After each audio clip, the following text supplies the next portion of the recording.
So I would say kickstart the identity modernization.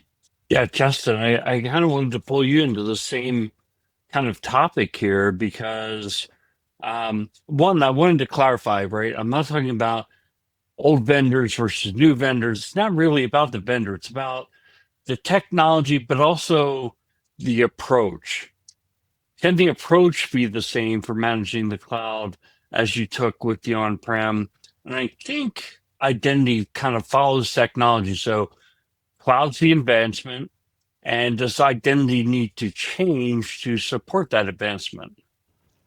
I think it does.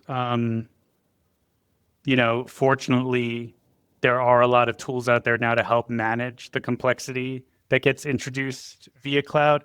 But one thing that I heard from Vishnavi that resonated with me and I wanted to point out is I think the more sophisticated, the more leading edge your cloud implementation, the more important your identity becomes to have solid beforehand, right? So I was thinking about this while I was listening to her. And for example, if you're just lifting and shifting some VMs, well, the identity universe isn't that complicated. If you're in a all Terraform, all infrastructure as code, automated landing zone, subscription or account isolation, where developers have to interact with CI/CD pipelines and the pipelines touch assets and do deployments. I mean, just from how long I spoke, think about everything in that sentence having an identity, right?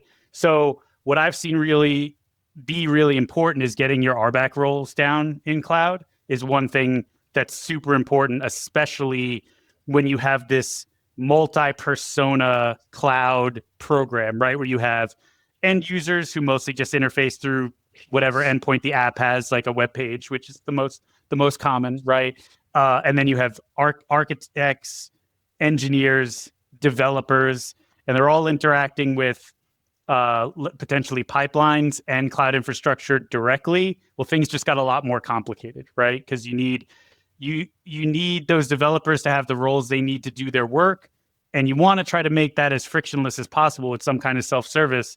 Well, now you've got something you need to set up and manage, and hopefully the way you do that is make it as easy for them as possible without introducing risk to the organization, right? So they can move at cloud speed.